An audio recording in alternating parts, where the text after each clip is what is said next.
Bismillahirrahmanirrahim. Assalamualaikum warahmatullahi wabarakatuh. Alhamdulillahi rabbil alamin. Wabihi nasta'inu ala umurud dunya waddin. Wassalatu wassalamu ala asyrafil anbiya'i wal mursalin. Wa ala alihi wa sahbihi wa man tabi'ahum bi ihsanin ila yaumiddin. Asyhadu an la ilaha illallah wahdahu la syarika lah al-malikul haqqul mubin wa asyhadu anna Muhammadan abduhu wa rasuluh shadiqul wa'dil amin amma ba'du. Faqala al-musannif rahimahullahu ta'ala wa nafa'ana bihi wa bi'ulumihi fid dharaini amin. Al-faslu tsani fi dzikri hujaji man karihaha. Melanjutkan pembahasan kita di mana dijelaskan sebelumnya bahwa tentang masalah aqiqah itu disyariatkan. Jadi secara jumhur para ulama mensyariatkan adanya aqiqah dengan berlandaskan dalil-dalil yang ada, dan hal itu juga diamini, disepakati oleh para ulama yang lainnya. Bahkan mulai dari sahabat, tabi'in, atba'ut tabi'in sampai salafan wa khalafan, ulama dulu ataupun sekarang, itu secara umum memandang bahwa aqiqah itu disyariatkan. Sungguh pun begitu, ada sebagian ulama yang memandang bahwa aqiqah itu justru hukumnya makruh. Sebagian kecil ulama bahkan sangat sedikit sekali makruh katanya. Apakah mereka tidak berlandaskan dalil? Tentu para ulama tidak mungkin berbicara kalau tidak mempunyai landasan atau dalil. Mari kita lihat di fasal kedua ini, di dalam pembahasan hujjah-hujjah para ulama yang tidak sepakat alias memakruhkan aqiqah itu sendiri. Kalau kita dari dulu ma'ruf adanya ya aqiqah ya sudah lumrah gitu kan. Sunnah, bahkan jadi budaya di antara kita, budaya yang diserap dari syariat Islam. Dan itu bagus. Ternyata di sana ada yang justru menghukumi aqiqah itu hukumnya makruh gitu. Jadi ini mungkin tambahan bagi kita ya. Ternyata ada ulama memang yang menghukumi makruh. Qalu, mereka para ulama yang tidak sepakat pada aqiqah berkata, rawa Amr bin Syu'aib, Amr bin Syu'aib meriwayatkan an abihi an jaddihi, dari ayahnya dan dari kakeknya, bahwa anna Rasulullah sallallahu alaihi wasallam, beliau ditanya anil aqiqati, tentang aqiqah, tentang aqiqah. Faqala la uhibbul uquq, saya tidak suka terhadap al-uquq. Al-uquq ini difahami oleh mereka bahwa ini adalah maksudnya ya aqiqah. Rasulullah sendiri tidak menyukai terhadap aqiqah. Bahkan hadis ini sahih. Di antaranya diriwayatkan oleh Al-Hakim dan beliau menilainya hadis ini sahih gitu. Sehingga kalau misalkan dijadikan sebagai hujjah ya boleh. Cuma yang dimaksud uquq di sini apanya dulu? Apakah uquq artinya aqiqah atau malah uququl walidain? Kan uququl walidain itu kan istilahnya. Atau malah Rasulullah hanya tidak suka penamaan uquq saja. Karena aqiqah mau tidak mau dia diambil dari aqqa secara lafaz, yang artinya adalah durhaka, menentang. Sehingga Rasulullah nggak suka sama yang ukuk-ukuk ini. Tapi menurut mereka yang tidak sepakat, ya ukuk artinya ya aqiqah gitu aja. Tapi mereka yang kemudian sependapat dengan aqiqah bahkan hukumnya sunnah, bahwa ukuk di sini adalah ya penamaan saja yang tidak disukai oleh Rasulullah. Makanya ulama tidak mengatakan aqiqah. Ada yang memakruhkan penamaan aqiqah. Terus menamakan apa? Mereka menamakannya dengan nasikah. Nasikah itu adalah suatu wujud penghambaan seorang hamba, syukur seorang hamba kepada Allah dengan cara menyembelih hewan yang tujuannya untuk akikah itu. Namanya nasikah. Begitu. Nah, ada seorang santri baru ngaji ya. Itu di kitab mereka ada babul akikah. Dia bacanya babul akeket. Akeket itu bahasa Madura tengkar. Sehingga bacaan-bacaan yang di situ pas mau tengkar, ya dia baca. Dia sangat yakin sama ini. Jadi sebelum tengkar dia baca ini dulu. Menang terus gitu. Saat ditanyakan apa amalannya, itu ada babul akeket gitu. Loh, bukan akeket itu akikah. Nah, sejak itu kemudian karena keyakinan sudah hilang, maka luntur juga kekuatannya. Seorang tergantung apa yang diyakini ya. Kemudian qalu, mereka juga berkata, ulama yang mengatakan akikah itu makruh, wali annaha min fi'li ahli kitabi, karena akikah itu termasuk perbuatan ahlul kitab. Jadi sebelum Islam datang, orang Yahudi Nasrani ketika anaknya dilahirkan, maka mereka juga akikah juga, Pak. Sebelum Islam datang, yang kemudian ditetapkan tentunya di dalam Islam. Kama qala Nabiyyu, sebagaimana Rasulullah bersabda bahwa orang-orang ahlu kitab itu juga berakikah. Innal yahuda ta'uqqu 'anil gulami wa la ta'uqqu 'anil jariyati. Sesungguhnya orang Yahudi itu mengakikahi anaknya yang laki-laki. Tapi kalau anak perempuan yang lahir, mereka tidak mau akikah. Jadi hanya anak laki-laki saja. Nah, karena inilah, berdasarkan hadis inilah bahwa akikah adalah perbuatan orang Yahudi. Sementara dalam hadis-hadis yang lain dinyatakan bahwa kita harus menyelisihi kebiasaan orang Yahudi, karenanya mengatakan akikah itu hukumnya makruh. Jadi masuk akal juga gitu orang yang memakruhkan akikah itu. Nah, kemudian Dzakarahu Al-Baihaqi, ini diriwayatkan oleh Al-Baihaqi dalam kitabnya. Qalu, mereka juga berkata, jadi dengan hujah-hujah mereka yang memakruhkan akikah berkata juga, wahiyya minadz-dzabaih allati kanat al-jahiliyatu taf'aluha. Dia termasuk pengkorbanan hewan-hewan. Jadi orang sebelum Islam datang itu mereka biasa mempersembahkan, mengkorbankan hewan-hewan mereka untuk tuhan-tuhan mereka. Dipersembahkan kepada Tuhan Lata, Manat, Uzza, dan tuhan-tuhan mereka yang lain. Nah, dia itu akikah ini termasuk sesembelihan allati kanat al-jahiliyatu taf'aluha, yang biasa dilakukan oleh orang jahiliyah. Karena orang jahiliyah melakukan, sementara Islam datang untuk menghapus kebiasaan jahiliyah, karenanya kemudian akikah juga hukumnya makruh. Makanya mereka para ulama yang memakruhkan akikah mengatakan fa'abtalaha al-islamu, sampai kemudian Islam membatalkan, menghapus kebiasaan akikah ini. Tentu ini menurut mereka yang mengatakan hukumnya makruh. Kal atirati wal fara'i, sebagaimana hewan sembelihan bernama atirah, kemudian wal fara'. Al atirah itu adalah hewan yang disembelih pada zaman jahiliyah, yang disembelih pada bulan Rajab. Jadi pada bulan Rajab ini, sebelum kan sekarang Sya'ban awal ya, di Rajab itu mereka menyembelih hewan bernama atirah. Hewannya ya kambing dan onta, sapi jarang ditemukan di Arab. Tapi dipersembahkan untuk Tuhan mereka atau dewa mereka, dan itu dilaksanakan pada saat Rajab. Kemudian ada juga al-fara'. Fara' itu adalah hewan yang disembelih untuk tuhan-tuhan mereka, di mana hewan tersebut adalah baru melahirkan. Jadi hewan ini baru hamil istilahnya, kemudian baru melahirkan, baru kemudian disembelih dan dipersembahkan untuk Tuhan mereka, namanya adalah al-fara'.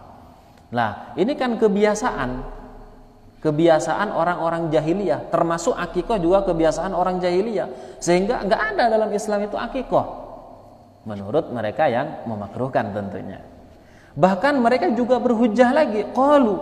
Jadi sangat banyak ya hujahnya mereka ya.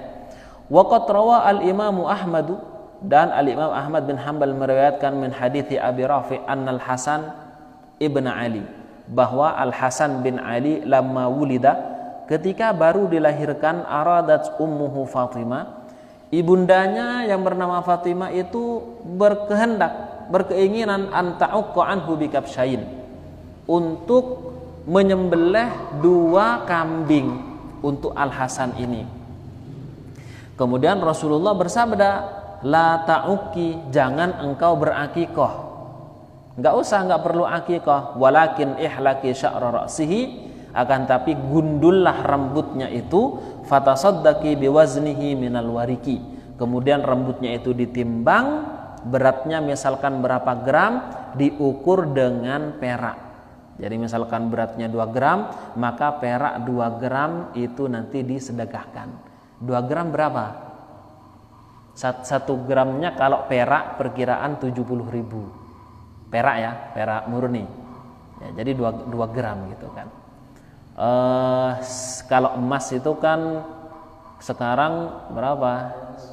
Mahal, 1 jutaan ya, 1 juta lebih. Nah, jadi boleh ya, misalkan beratnya itu ditimbang dengan emas pun juga boleh. Cuman yang dilakukan oleh beliau Rasulullah dengan menggunakan perak. Jadi anjurannya itu nggak ada akikah, digundul saja rambutnya, kemudian ditimbang, dikurskan kepada perak, lalu sedekahlah dengan itu. Tsumma wulida Husainun, setelah itu kemudian lahirlah Al-Husain, fasuni'at mithlu dzalika, kemudian dilakukan juga perlakuannya sama dengan kakaknya Al-Hasan, sehingga tidak diakikohi, cukup digundul kemudian disedekahkan seberat rambutnya itu tadi. Nah, jadi dari hadis-hadis yang disampaikan oleh mereka yang tidak setuju terhadap adanya akikoh di dalam Islam, dengan hadis-hadis yang ada, bahkan di antara hadisnya itu berderajat sahih gitu kan. Bahkan yang terakhir tadi juga sahih juga gitu. Cuman ulama yang memandang itu adalah sunnah, jelas melihat ini tidak dilihat secara zahirnya. Tidak dilihat secara zahir. Karena pendapat ini diantaranya yang paling diadopsi oleh mazhab al-zahiri.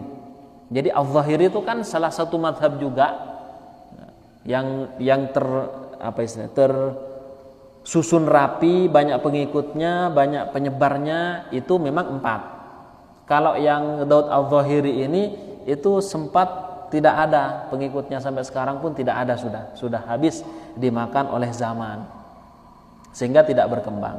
Tapi di catatan-catatan para ulama di kitab mereka disebutkan bahwa ini adalah madhabnya Daud al-Zahiri.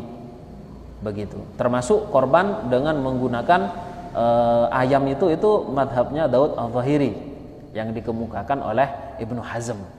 Jadi mau korban termasuk Idul Adha ya, ataupun akikah pakai ayam, itu boleh menurut Daud al-Zahiri ini. Nah, insyaallah nanti ada mungkin pembahasannya terkait masalah hewan yang mencukupi untuk disembelih sebagai akikah. Nah, jadi yang tadi adalah yang memakruhkan. Kemudian al-faslu tsalits, fasal yang ketiga ini, fi adillatil istihbabi, yaitu dalil-dalil yang justru menunjukkan kesunnahan akikah. Jadi akikah bukan sebagaimana yang tadi disampaikan itu hukumnya makruh, justru hukumnya adalah sunnah. Fa amma ahlul hadithi qatibatan, adapun ahlul hadith secara umum, qatibatan itu jami'atan, semuanya ahlul hadith yang berkecimpung dalam ilmu hadith, wa fuqaha'uhum, dan bahkan ahli fikih dari kalangan ahli hadith, seperti misalkan Al-Imam An-Nawawi, beliau adalah faqihul muhadditsin wa muhaddithul fuqaha. Jadi orang yang ahli fikih di kalangan ahlu hadith dan orang yang ahlu hadith di kalangan ahli fikih gitu. Begitu. Jadi luar biasa gitu kan. Semua para ulama, baik yang ahli hadis, para ahli fikih, bahkan wa jumhuru ahli ilmi, orang yang ahli ilmu sekalipun, hadis iya, fikih iya, akidah iya, semuanya, dalam kesusastraan Arab sekalipun, semuanya sepakat faqalu, Mereka semua berkata, hiya min sunnati Rasulillah, itu adalah termasuk sunnahnya Rasulullah. Jadi berarti yang tadi itu hanya segelintir orang saja, hanya sedikit dari seluruh ulama yang mengatakan makruh. Apa dalil mereka yang kemudian menunjukkan akikah itu adalah sunnah, termasuk sunnah Nabi?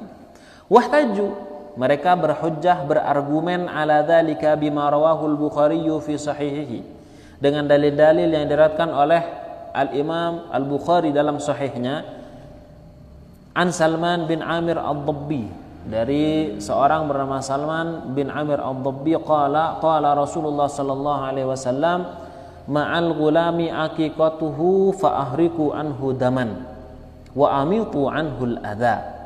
Ma'al gulami, disertai anak laki-laki yang baru dilahirkan, aqiqatuhu, itu ada kesunahan akikah, ada anjuran untuk akikah.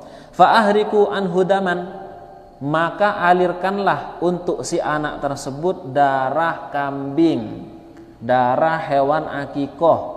Wa amitu anhul adza, dan jauhkanlah dari anak tersebut kotoran-kotoran yang ada, termasuk tidak boleh melumuri kepala sang anak dengan darah kambing sembelihan tadi, sebagaimana kebiasaan orang jahiliyah. Jadi dalam hadis ini jelas memang ada perintah secara jelas dari Rasulullah, fa ahriku anhu daman. Jadi alirkanlah darah untuk sang anak itu daman. Daman itu ya darah akikah yang dimaksud di sini.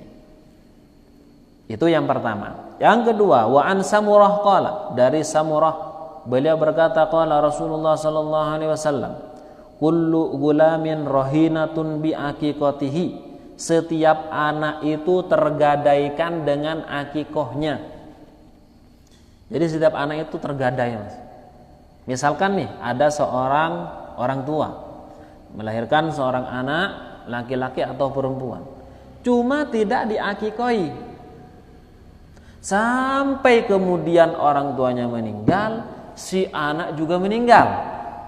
Islamnya baik, ya kan, bahkan termasuk ya ulama gitu, bagus, tapi tidak akikah, maka dia tergadaikan. Dijelaskan oleh para ulama, tergadaikan itu apa? Tidak bisa memberi syafaat pada orang tuanya. Karena kita tahu ada beberapa orang yang bisa memberikan syafaat.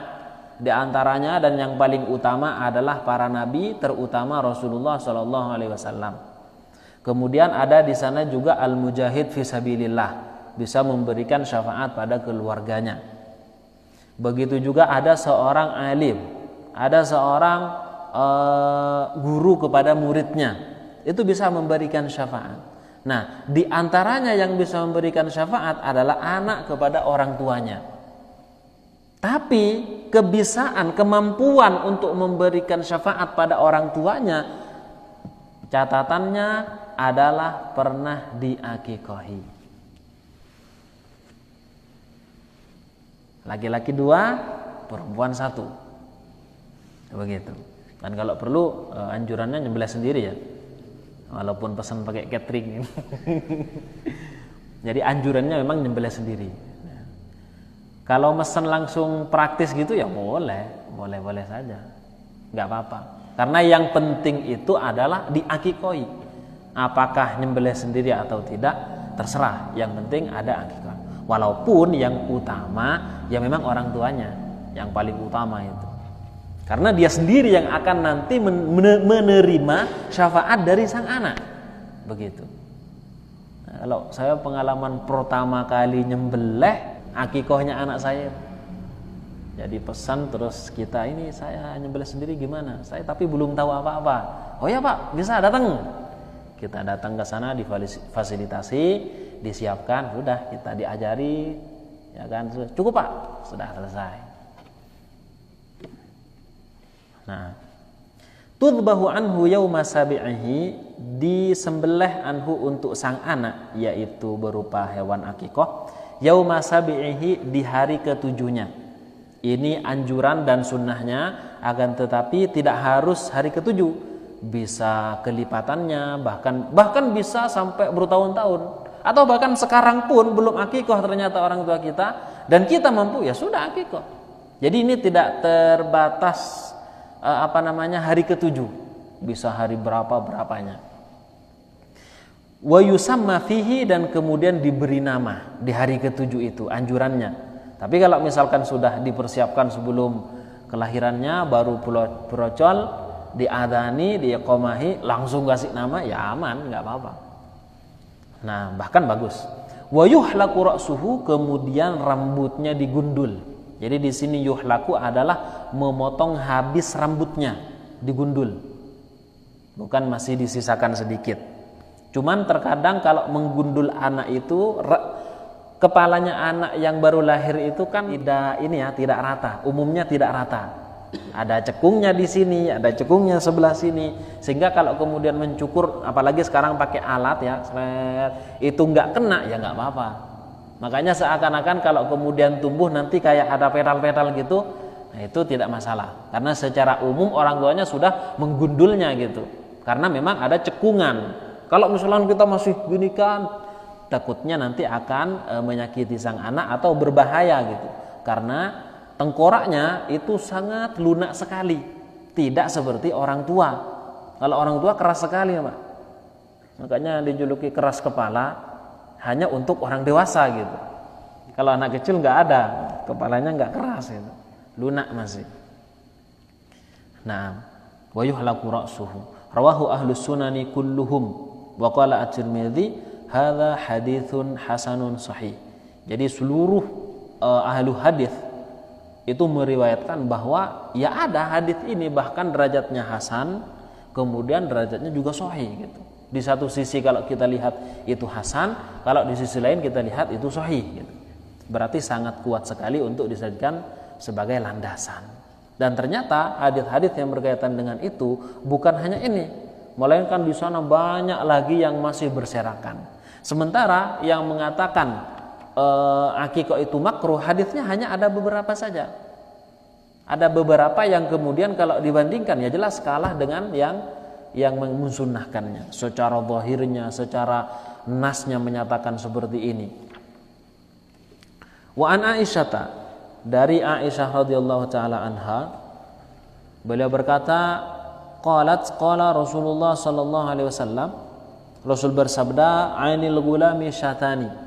Akikah untuk dua anak itu ada dua kambing, mukafiatani, yang sesuai. Jadi di sini kambingnya yang akan disembelihkan untuk laki-laki ya, itu nanti seumuran. Dua kambing ini seumuran. Kalau yang satunya berapa tahun, maka yang ini juga sama. Jangan yang satunya ini, yang satunya malah kecil. Jadi harus sama secara umumnya ya. Kemudian juga kalau tanduknya bagus istilahnya, maka satunya juga bagus juga gitu. Matanya benar-benar bagus, maka satunya juga sama. Telinganya dan yang lainnya. Kalau warna nggak jadi masalah. Tapi kalau mau pilih-pilih, carilah yang warna putih. Yang hitam gimana? Ya nggak apa-apa juga gitu. Karena dagingnya itu tidak dipengaruhi oleh warna bulu dari si kambing ini gitu. Beda apa tidak? Sama beda itu. Kalau yang kambing hitam sama yang kambing putih rasanya gitu. Oh, yang hitam agak bau, yang putih. Kalau kambing hitam sama. Ini bukan kambing kibas sama kambing kacang ya. Enggak, ini maksudnya sama. Kan kalau kibas dan kacang mungkin ada perbedaan sedikit, entah dari baunya, entah dari apanya, dari gestur dagingnya atau apa gitu. Mungkin ada perbedaan, tapi ini kan sama antara kacang sama kacang, cuman kebetulan yang satu warnanya ini. Kalau gibas ada yang selain warna putih? Nggak ada ya. Nah, kalau gibas putih semua biasanya. Kalau kacang ada yang putih, ada yang warna-warna lainnya. Wa anil jariyati syatun, sementara akikoh untuk anak perempuan syatun hanya satu ekor kambing saja. Jadi relatif lebih murah karena cuma satu. Kalau dua itu kan ya 2 kali lipatnya gitu, laki-laki begitu. Apalagi lahirnya kembar laki-laki gitu kan. Jadi Kan 4. Nah. Rawahul Imam Ahmad wa Tirmidzi wa qala haditsun hasanun sahih. Ini juga sahih juga, redaksinya agak berbeda tapi maksudnya sama, sahih dan hasan pula. Wa fi lafdhin, dalam lafaz yang lain, amarona Rasulullah an na'uqqa 'anil jariyati syatan wa 'anil gulami syatain. Jadi Rasulullah memerintah kami untuk berakikah untuk jariyah syatan. Syatan jangan diartikan setan ya. Syatan itu ya syatun, kambing, 1 ekor kambing, dan akikah untuk anak laki-laki adalah 2 kambing. Rawahul Imam Ahmad fi musnadihi. Lanjut. Wa an Ummi Kurzin al-Ka'biyah, dari Ummu Kurz al-Ka'biyah annaha sa'alat Rasulullah sallallahu alaihi wasallam. Beliau bertanya pada Rasulullah anil akikati, tentang akikah. Faqala anil gulami syatani wa anil untha wahidatun. Ya Rasulullah, itu akikah seperti apa? Soalnya akikah yang di dalam Islam itu tidak sama dengan akikah yang ada di dalam masa-masa jahiliyah, masa-masa kebodohan. Kemudian Rasul bersabda anil gulami syatani. Jadi akikah untuk anak laki-laki itu ada 2, wa anil untha wahidatun, sementara untuk anak perempuan itu 1 saja. Wala yadurrukum dzukranan kunna au inathan, dan tidak masalah bagi kalian itu apakah si kambing tersebut jantan ataupun betina. Yang penting seumuran, kondisinya sama, tingginya juga sama, gemuknya juga sama. Gemuk atau kurusnya juga sama. Jadi tidak mengapa ya. Makanya sering ada orang yang tanya sama saya, itu kalau akikah harus laki-laki ya Ustaz ya? Bukan laki-laki, jantan, tak gitu kan sama saya. Karena untuk hewan itu kan jantan dan betina gitu. Bukan laki-laki, jantan. Tapi kalau secara hukum fikihnya nggak mengapa, mau jantan atau betina itu nggak masalah. Tapi kalau mau dipertimbangkan mana yang afdal, ya tetap yang jantan. Jantan lebih utama dalam keafdalan saja ya daripada yang betina. Begitu. Enggak tahu rasanya apakah ada perbedaan, wallahu a'lam. Padahal ya sama aja sih. Ini kan dagingnya kambing sama aja. Rawahu al-Imam Ahmad wa Tirmidzi wa qala hadza haditsun sahih. Jadi sahih lagi gitu. Jadi banyak sekali tentang masalah ini yang menguatkan keunggulan, kesunnahan masalah akikah ini. Wa qala ad-Dhahhak Ibnu Makhlad. Dhahhak bin Makhlad mengatakan, akhbarana Abu Hafiz Salim bin Tamim an abihi an Abdurrahman al-A'raj an Abi Hurairah radhiyallahu taala anhu anna Nabiy sallallahu alaihi wasallam qala innal yahuda ta'uqu 'anil gulami wa la ta'uqu 'anil jariyah. Sebagaimana tadi dijelaskan, redaksinya mirip, bahwa orang Yahudi itu akikah untuk anak laki-lakinya, sementara kalau yang lahir perempuan enggak mau akikah.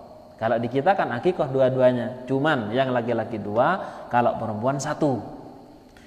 Fa'akku 'anil gulami syataini wa 'anil jariyati syatan.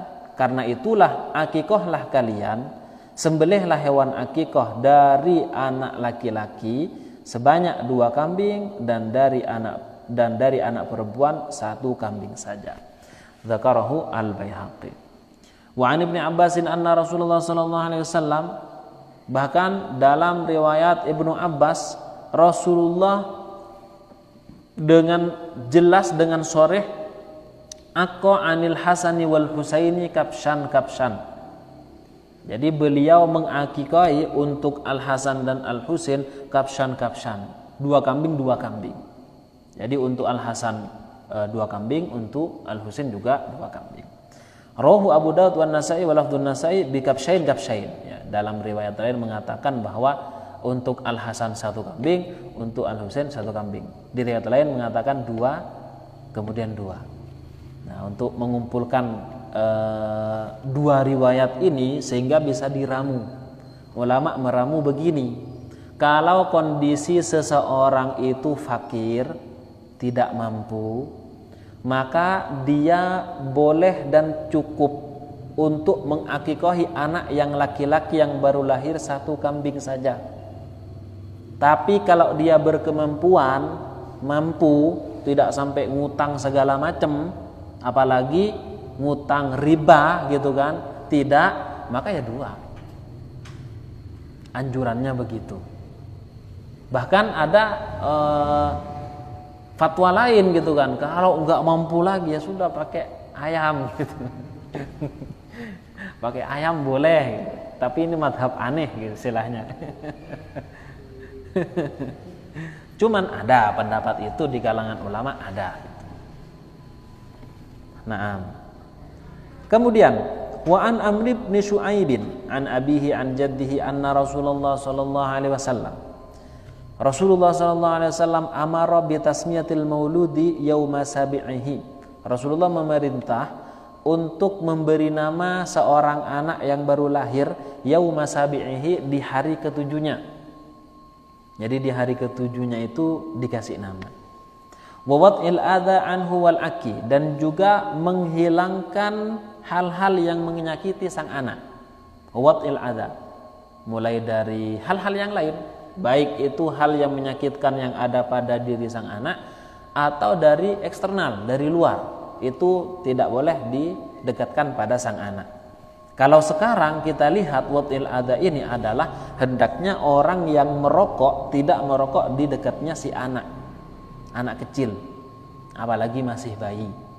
Dan ternyata orang yang menghirup asap rokok padahal dia bukan perokok, disebutnya dengan pasif gitu kan, itu lebih berbahaya daripada orang yang memang kerjaannya ngerokok. Itu sangat bahaya itu. Anak kecil, paru-parunya masih kayak gitulah. Kemudian kemasukan asap rokok.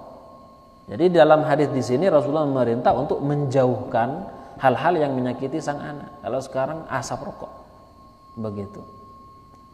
Kalau asap vape gimana? Ya sama aja gitu. Rokok itu tembakau manual gitu, kalau vape ya elektrik. Kan vape yang dicas gitu ya, elektrik, tapi berbahaya.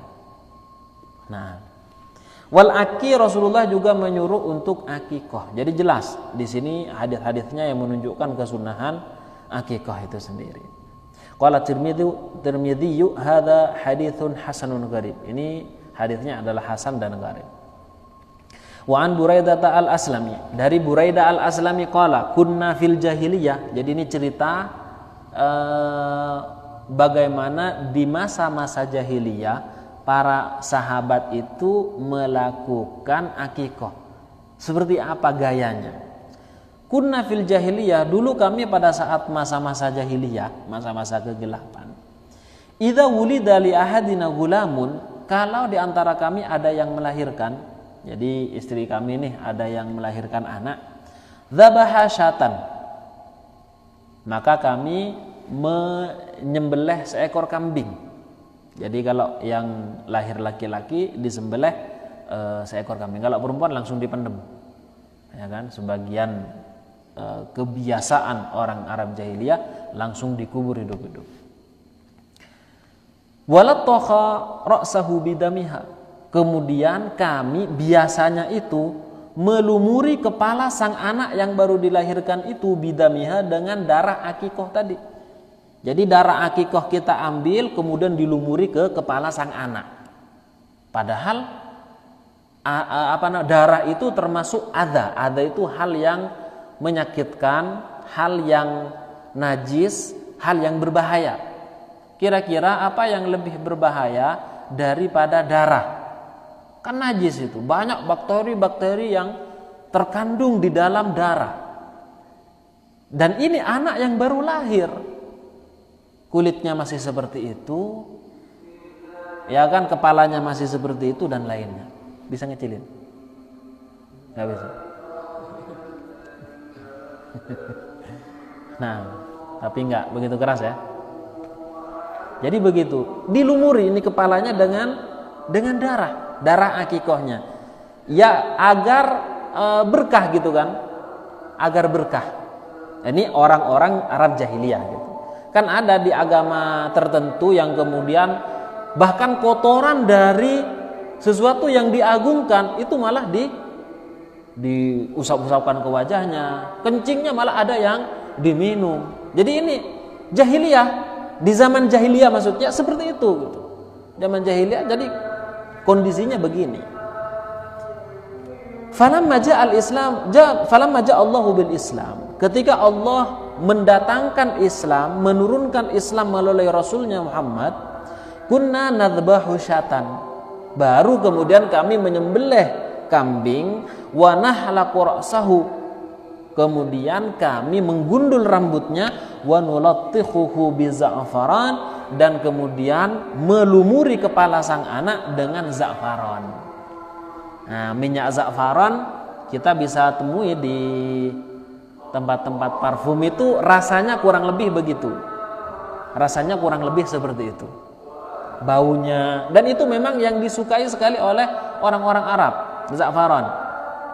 Biasanya digunakan memang untuk menghilangkan bau-bau tertentu. Warnanya agak kemerah-merahan, gimana gitu ya, za'faran. Jadi menggunakan itu, Mas. Ya kalau nggak nemu ya parfum-parfum biasa tapi yang non alkohol ya. Nah, ini anak kecil soalnya, jadi harus yang non alkohol. Nah, kemudian rawahu Abu Dawud.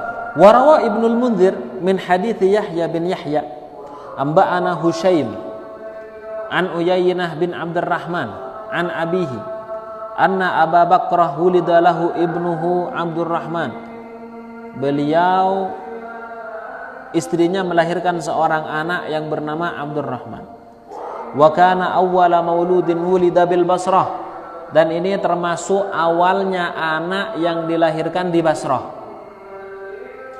Fanahara anhu jazuran, kemudian dia menyembelih sebagai akikah ya. Sebagai akikah, tapi yang disembelih berupa onta. Onta satu langsung disembelih. Jazur. Jazur itu onta. Fa'at ama ahlal Basrah. Kemudian dengan hal ini beliau memasak segala macam, kemudian diberikan kepada orang-orang. Sunahnya kan begitu memang. Tapi kemudian wa ankara ba'dhum dzalika, sebagian sahabat mengingkari hal tersebut. Fa waqala, dan berkata, amara Rasulullah bisyataini anil gulam wa anil jariyati bisyatin. Yang Rasulullah perintahkan kepada kita pakai kambing. Kalau anak laki-laki itu 2, kalau perempuan 1. Bukan pakai hewan yang lain. Katanya sebagian sahabat ini. Jadi diingkari perbuatan hal ini. Sehingga kalau memang seperti itu, ada potensi memang bahwa ketika menyembelih hewan akikah dengan selain kambing, kalau di kita kan banyak sapi, dengan sapi, maka ada potensi kalau di sana ada yang tidak memperbolehkan. Potensinya di situ. Tapi kalau dilihat pada dalil-dalil yang lebih utuh lagi, ada potensi pula bahwa kalau sapi ataupun onta itu mencukupi juga gitu.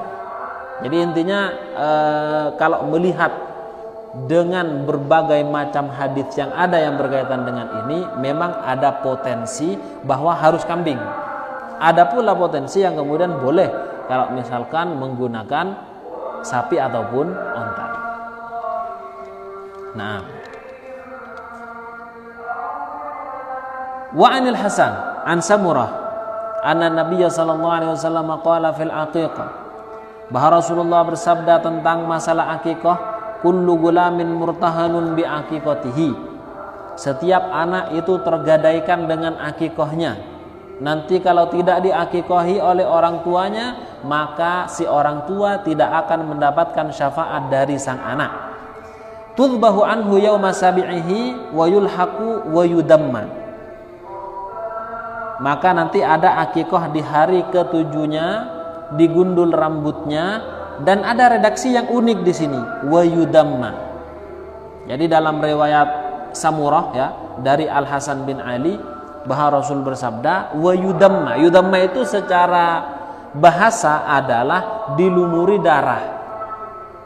Dilumuri darah. Ini yang kemudian terjadi perdebatan sengit di antara para ulama. Ada yang mengatakan ya sudah dikasih darah juga gitu. Padahal kita tahu melumuri darah kepala sang anak dengan darah akikoh itu adalah min fi'lil jahiliyah, perbuatan jahiliyah.